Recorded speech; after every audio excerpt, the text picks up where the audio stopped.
What's up, guys? Welcome back to the Steelburgh.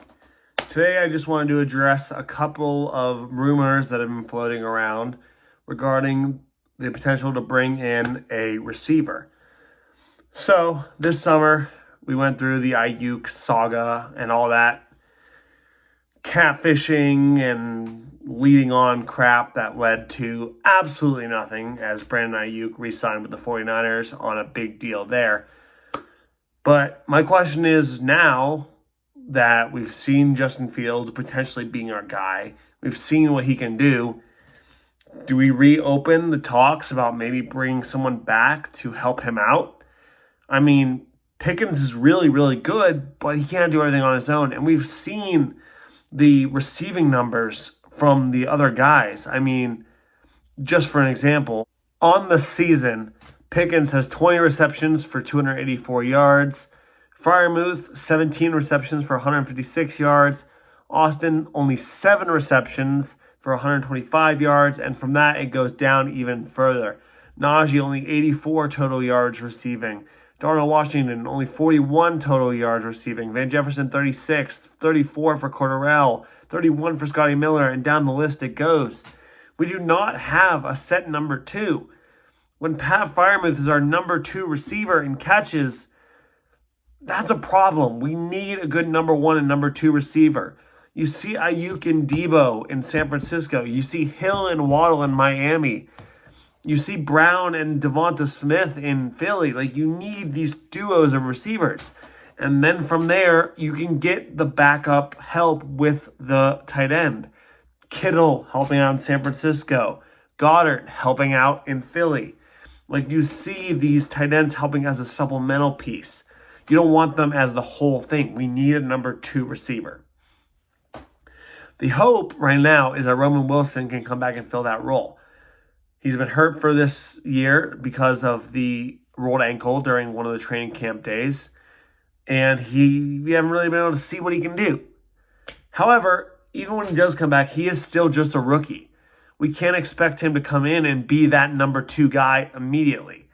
I expect him to fill in as a good slot or number 3 guy. Maybe filling Calvin Austin's role or maybe swapping out with him. Maybe Calvin Austin gets pushed to the 4 spot. Either way, that's the role I more see Roman Wilson filling in for now.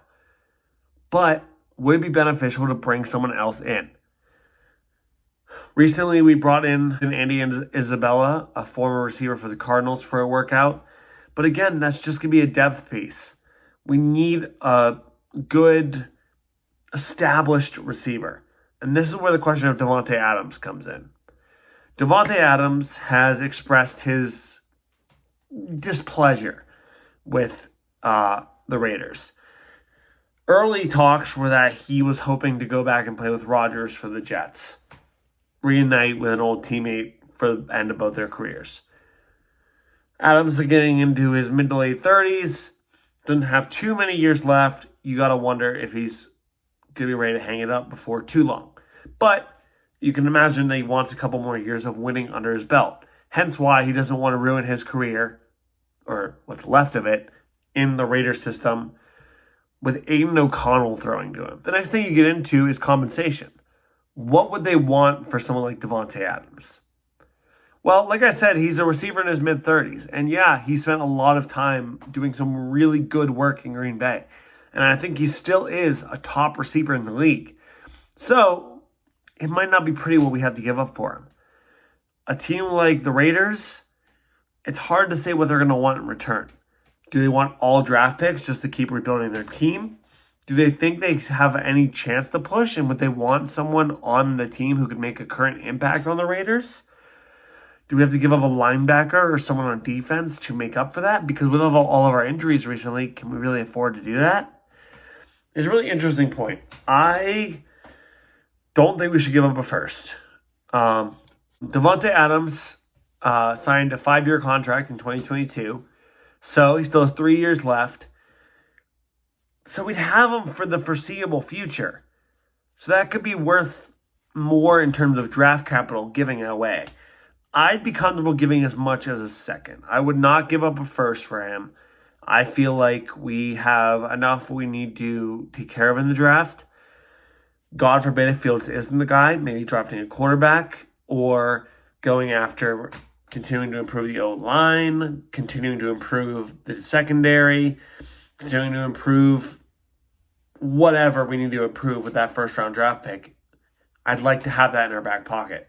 Giving up a second could be a good way to give them some good value for Davante while also keeping a large amount of draft capital for ourselves.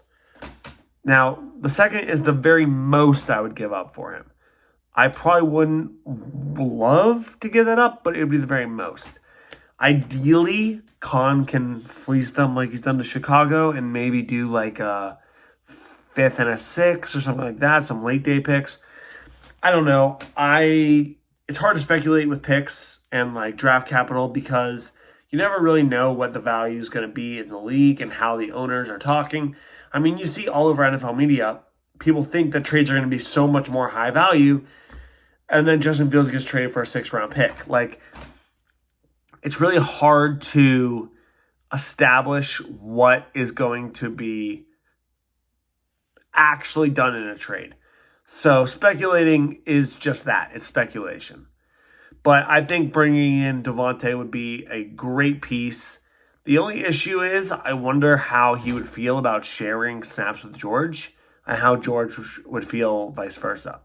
Because I don't think George is going to want to be giving up a ton of catches, but Davante is not going to want to come in and be like a low number 2 guy.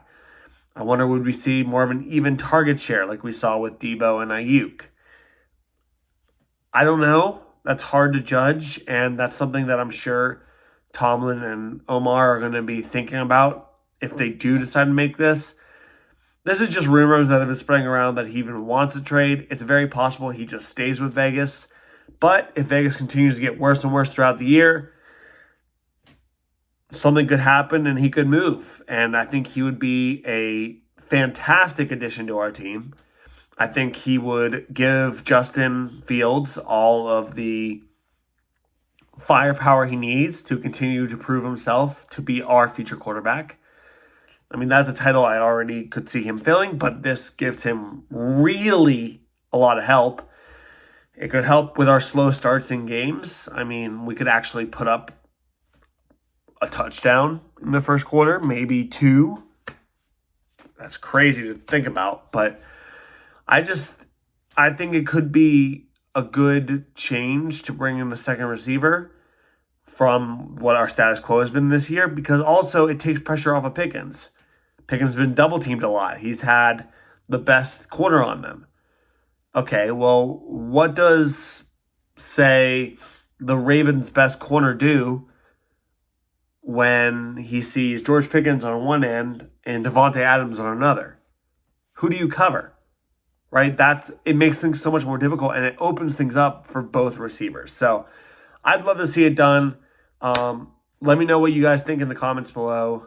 Do you think we should make a move for him?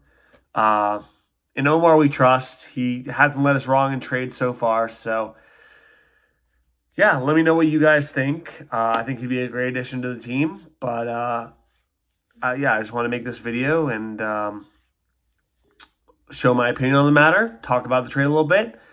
This could look really silly when a year from now he's still on the Raiders and he seems happy, but it's all speculation. Have a good morning, afternoon, night, everybody.